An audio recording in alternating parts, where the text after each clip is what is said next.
Station 13 stood among the forgotten rails, overgrown with weeds. This place has long been a parable in local folklore. People avoided it, saying that those who dared to go there might never return. But for Jason, a journalist looking for a scoop, it was the perfect chance to make a name for himself. He arrived at the station in the evening, when the sun was already disappearing behind the horizon and the first shadows were spreading over the abandoned platforms. Rotten wood creaked underfoot, rusted rails led into the darkness, and a dead silence reigned around. Local legends told of trains appearing at the station at night and passengers trapped between worlds. Jason dismissed these stories as old-timers' ravings, though an elusive sense of unease was beginning to creep into his mind. He unpacked his laptop and camera and set up his microphone. There were no signs of ghosts or unusual activity yet. Jason began to dictate his notes, describing the environment. The station is completely abandoned. You can see that no one has been here for decades.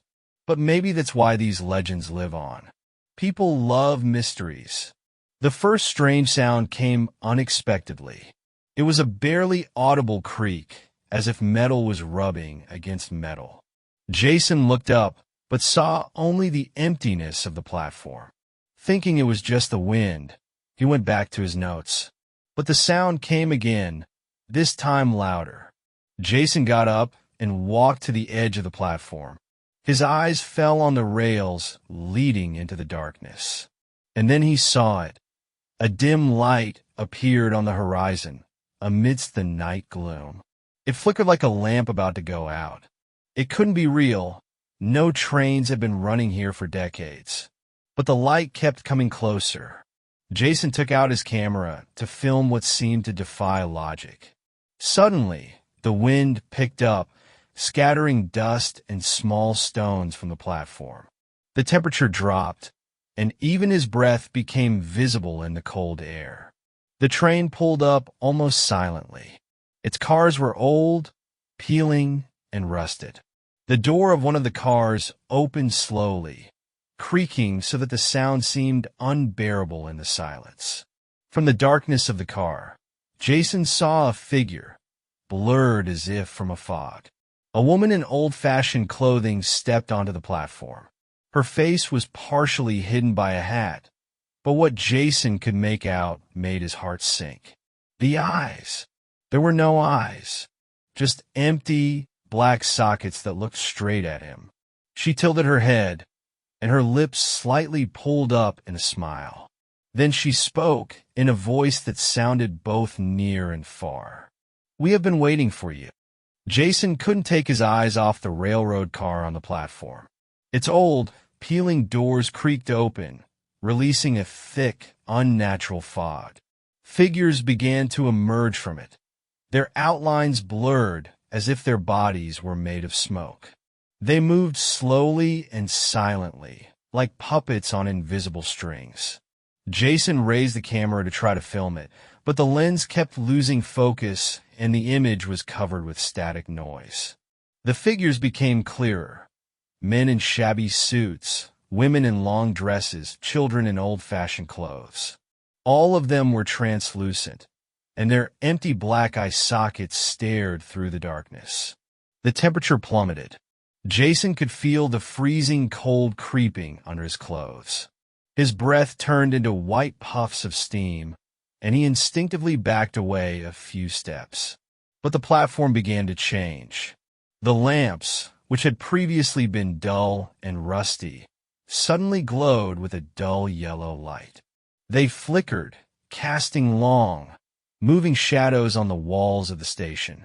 A shadowy figure emerged from the carriage, tall and graceful. It was a woman wearing a long hat and a lace dress. Her face was waxy, like a mannequin's, cracked like old paint. Her empty eyes did not move, but Jason felt that she was looking directly at him. The station came to life. The other ghosts that had come out of the cars began to move silently across the platform. Some were waiting for their train, some were talking, Others were holding suitcases, but everything looked as if their actions were torn out of time. Jason froze, watching these translucent figures fill the station as if it were their place. He turned back to the rails, but now he was not looking at a desert. The rails disappeared into a dense, impenetrable forest. The trees stood twisted, as if their trunks had been broken and pulled in different directions. A shadowy curtain covered them, and movement could be seen behind it. The camera in his hands crackled again. The image flickered constantly, and the sound turned into chaotic noise. Shadows began to fall from the darkness of the forest onto the platform, as if someone or something was trying to break through. Jason backed away, but felt something cold on his neck. Looking around, he saw a man in an old-fashioned suit. His face was motionless, and his hands were reaching forward as if to touch him. The doors of the cars began to close. The ghosts on the platform slowly turned their heads toward Jason. Their empty eye sockets were frozen on him. He could no longer move. The shadowy woman stood at the entrance to the carriage, her lipless mouth moving slightly, saying something without sound. The train signaled and started moving. Jason felt a strong gust of wind, and the platform seemed to disappear beneath him. His feet slipped on the surface, and he found himself inside the car as the doors slammed shut behind him. Now he was trapped. The car was old, dusty, and damp. The lamps on the ceiling flickered, creating an eerie light that cast long, moving shadows on the walls. Jason cautiously took a few steps, his breathing still labored, and his every move echoing. On one of the seats was an old pocket watch. Its hands were moving backwards, slowly but inexorably. Jason reached out and touched it. As soon as his fingers touched the metal, a sound like the whispering of hundreds of voices rang out in the carriage. They rolled in waves, mingling with the rumble of the train. There was only darkness outside the windows. But in the distance, in the black abyss, silhouettes began to appear, running after the train. The car shook and creaked as if it were part of a living organism. Jason, holding his watch, could feel the metal heating up. The whispering inside grew louder and mixed with the sounds of muffled laughter, crying, and distant screams. It seemed that these sounds were making their way right into his mind, crowding out any rational thoughts. He tried to open the car door, but it would not budge. The rails beneath the train no longer looked real. They were made of a bizarre light that flickered and distorted space.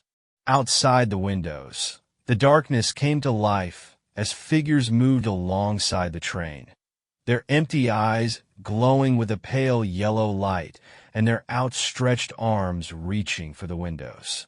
Jason noticed that the time on his watch was rapidly ticking away. The hands, which had been moving backwards, were now almost at zero. His heart was racing. He realized that the clock was the key, but he had no idea how to use it. A figure appeared from the darkness of the car. It was the woman in the hat he had seen on the platform. She stood motionless, but her presence drove the air out of the room. The lights around her dimmed, and only a black silhouette remained visible. Her empty eyes looked directly at him, and her mouth slowly opened, revealing unnaturally long and sharp teeth. Jason backed away, but the carriage began to narrow. The walls gradually came closer together, and the lamps on the ceiling went out one by one. The woman was approaching, but not with steps. She seemed to be gliding through the space. Her outstretched arms were twisted, as if her bones had broken and reassembled at strange angles.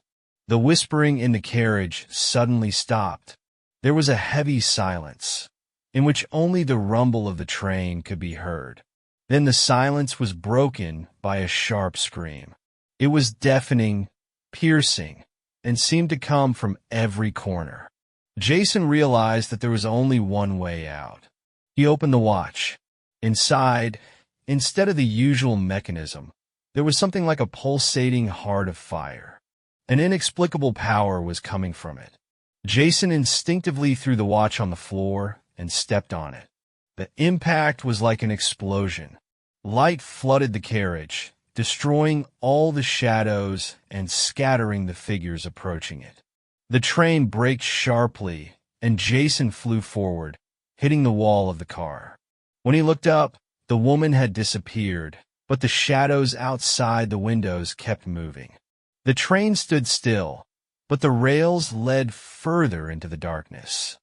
The train stopped with a loud creak. Jason stood up on shaky legs, recovering from the impact. The air inside the carriage was thick, as if saturated with invisible particles of dust and fear.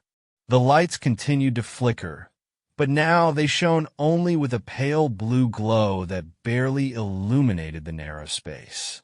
Jason looked around. The watch he had broken lay broken on the floor, its hand stopped. But this did not bring any relief. On the contrary, the train was no longer moving, and it seemed as if something was waiting for him to make the next move. Outside the windows, the darkness parted, and now a new landscape opened up in his heart. A gloomy valley stretched out before him, filled with twisted trees that looked like dried skeletons stretching their branches toward the dark sky. Instead of stars, yellowish lights flickered in the sky, like eyes watching his every move. Suddenly the car door opened with a loud bang. Outside, a platform awaited the train, but it no longer resembled any ordinary station.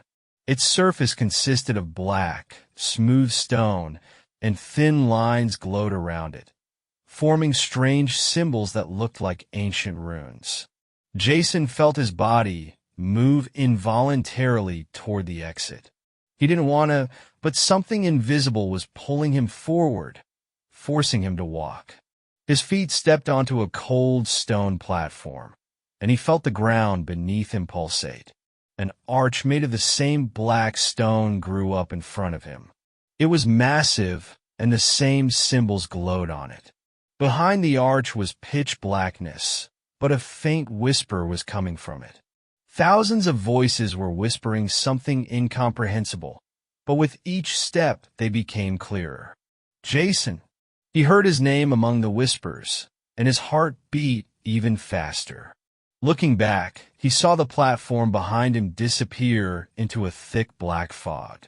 The train that had brought him here now looked like a dilapidated skeleton. The lights in its cars were fading, leaving him in the dark. Jason could feel the whispers from the archway pulling him in. Each step he took seemed heavier, as if an invisible weight was pressing him to the ground. He crossed the threshold, and his eyes were filled with a picture, a huge hall that resembled a catacomb. The ceiling was high, formed by vaults of black stone. The walls were covered with drawings that resembled scenes from ancient nightmares. In the center of the hall stood an altar-like monument.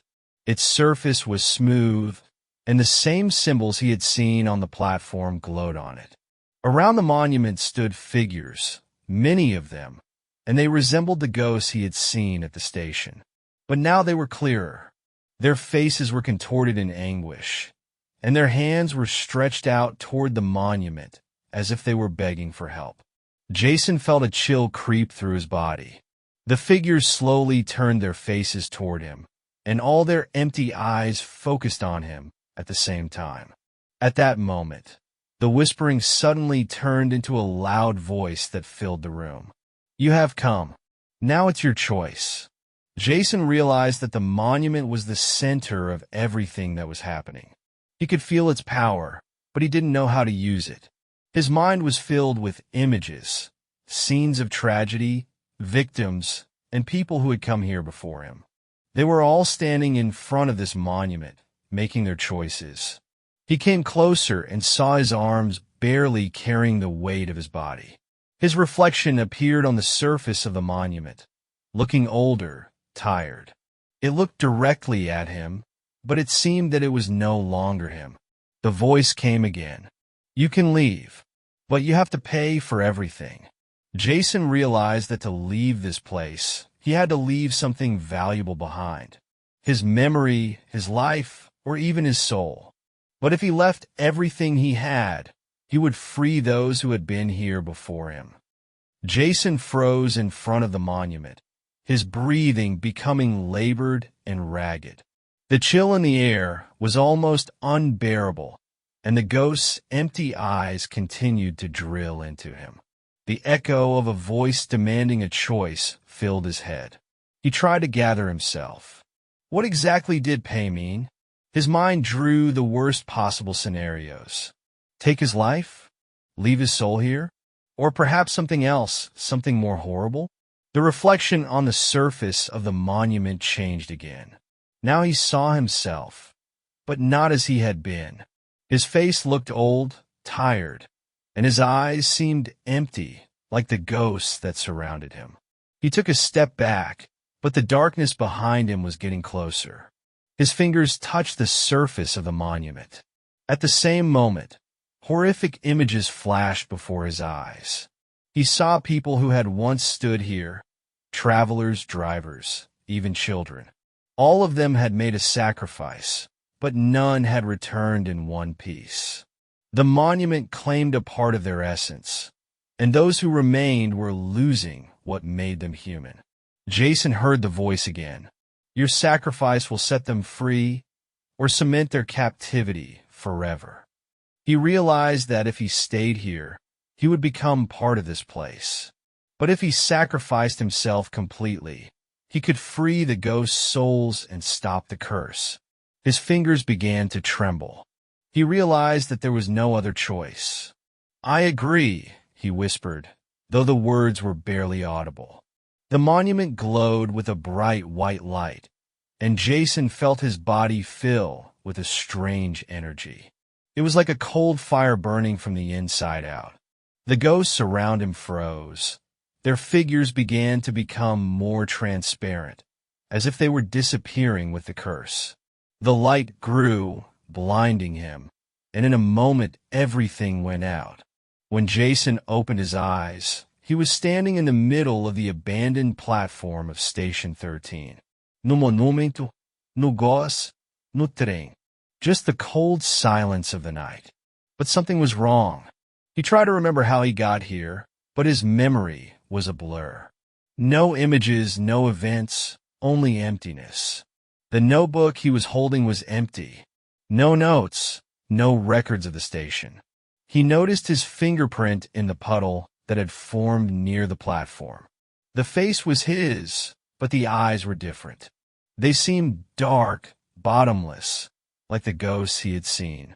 A wind blew across the platform, and Jason turned around. In the distance, in the heart of the night, he saw a dim light flickering, as if the train was coming back.